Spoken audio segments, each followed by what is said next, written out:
You know, folks, when I first got the news of Charlie Kirk, I said to myself, we have got a president who will not meet this moment the right way. We've got a president who will only make it worse. And I remember sitting there thinking to myself, I wish we had a leader who would step out and step forward and try to unite and bring this country together. But before the shooter was ever found, while he was still on the run and they hadn't found him yet, Trump was automatically blaming the radical left. Even though they didn't know at the time where the kid was tied to. And right now we still really fully don't know. We know he came from a MAGA family. We know he was raised up in a MAGA family, but we don't necessarily know his motive.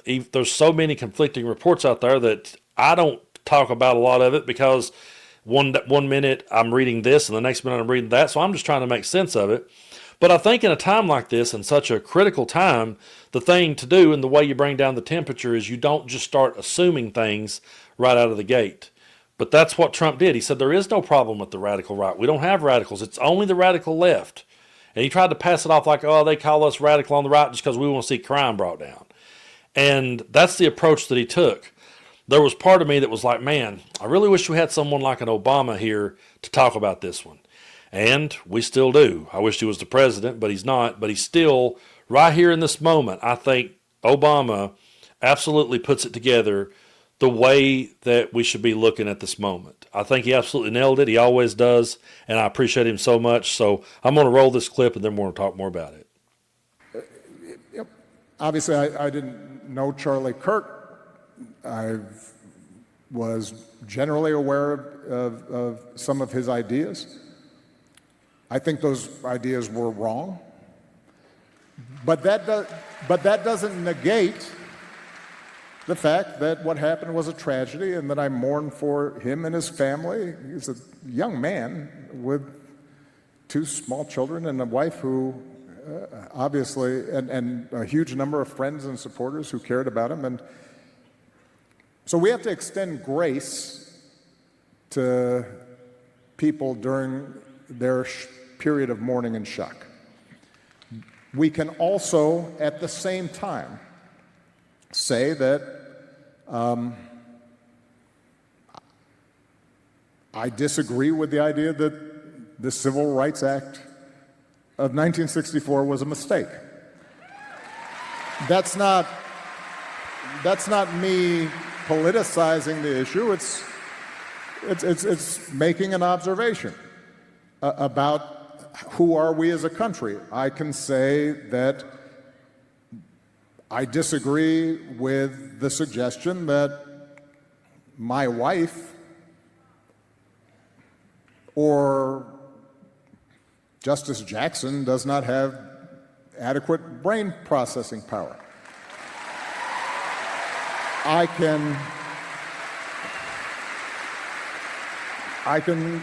can say that I disagree that Martin Luther King was awful. I can disagree with some of the broader suggestions of that liberals and Democrats are promoting a conspiracy to displace whites and replace them by ushering in illegal immigrants. Those are all topics that we have to be able to discuss honestly and forthrightly, while we still insist that in that process of debate, we respect other people's right to say things that we profoundly disagree with. That's how we should approach this. Now, I think he's spot on right there.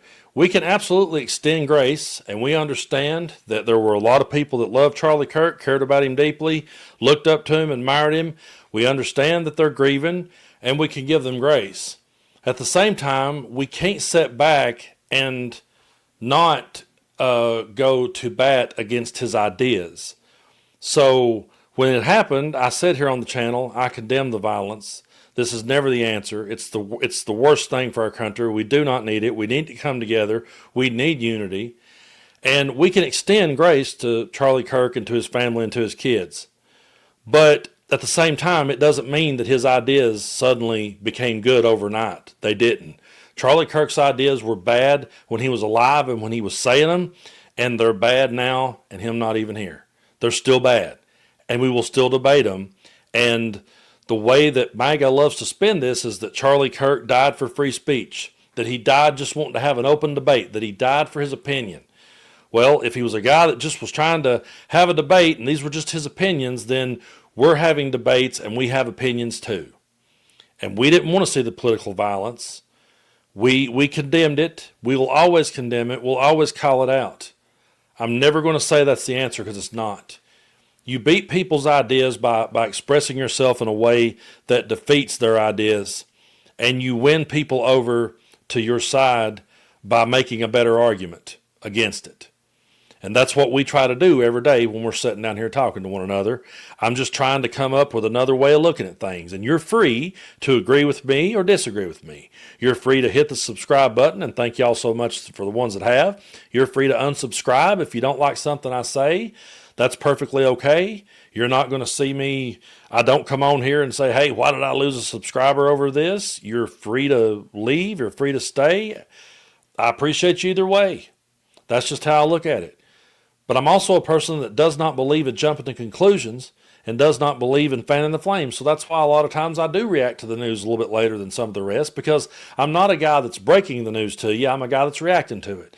So there's a lot of times that I need more time to think about it before I speak. Sometimes, I can jump in depending on what it is and talk about it. But there's other things that it's like, I need to know more about this story before I go putting it out there into the world, and I need to have a better understanding about it. And we didn't see that from the right. We didn't see that at all. They immediately said they did this. It was immediately the radical left, or it was a trans person, or it was someone that it was immediately they did this. They could never entertain the idea that it was anything else. Now, I was saying this earlier to my family, and they didn't like to hear me say it. They didn't like the sound of it. They told me, oh, don't say that. That's awful. But I just want to make a point so y'all understand, and I want to be real with you so you understand the kind of person that I am. If I was out somewhere and all of a sudden, let's say I just took one right to the shoulder, and I know I'm going to make it, I'm going to be okay, but I've got one sticking right here in my damn shoulder. If one of my friends jumped to their feet and said, they did this, MAGA did this, Trump did this, Trump supporters did this, I would immediately start saying on the stretcher, hey, listen, don't say that. Do not put that out in there to the world. Do not say that out loud until we know for sure what happened. I would be saying that if I was dying, because that's the type of person I am. That's what I believe in. I don't believe in sitting there and throwing stones at people when you don't even know what the fuck you're talking about. But there was a whole lot of people that was absolutely calling for more bloodshed. And then you have J.D. Vance going out and saying, hey, yeah, dox people. Call their employer. Get them fired. The same guy, by the way, that said, oh, we're the party of free speech. There's a new sheriff in town. He's going to bring back free speech even if we disagree with you. We're going to fight for your right to say it. The same guy that said we're going to fight for your right to say it is now saying call their employer and get them shut down. I understand he's angry. I understand he's pissed off. But Charlie Kirk himself said that hate speech was free speech, ugly speech was free speech, unpopular speech was free speech. I believe that too. So you're free to agree or disagree. That's what this country should have been about. But I'm with Obama on this one. You can extend grace and you can be good to people. It don't cost anything to be kind, but it does cost a whole lot in this world to be cruel. And the more cruelty that gets heaped on people, the worse it's going to get. So that's why we always try to dial it back and look at it from a different perspective, look at it from a different angle. Think about this one before you go accusing somebody of something they didn't do. And I've heard so many different stories, and the stories have changed so drastically that I'm just not a big fan of the speculation. One of my biggest pet peeves is when you're sitting around just listening. Usually if you go in a barbershop and there's a bunch of guys sitting around waiting on a haircut, it's like I hate that rhetoric of, what I heard?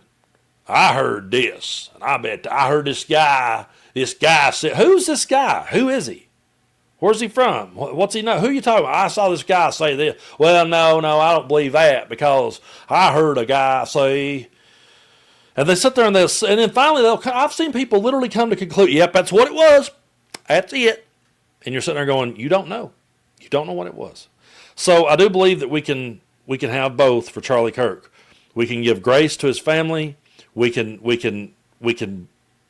have compassion, have empathy, and have sympathy for people, and at the same time stand up for what we believe. And in order to stand up for what we believe, I got bad news for him. We're always going to have to be standing against what Charlie Kirk believed because we disagreed with it. And according to MAGA, actually not according to MAGA, it's according to the United States Constitution, we have freedom of speech. We have a First Amendment right to say the things we want to say. So did Charlie Kirk. So to shut down people and silence people while at the same time saying he died for free speech is one of the most hypocritical things that I've ever seen. But I shouldn't be shocked because that's the type of people we're up against. And unfortunately, we're going to be up against for a long time. But we'll keep putting in the work. We'll keep standing on the side with our issues. And hopefully we'll make it to midterms. Hopefully we'll have a midterms. And just the fact that I'm saying that, just the fact that I'm actually saying hopefully we have a midterms, that should be a giant red flag to people. It truly should be.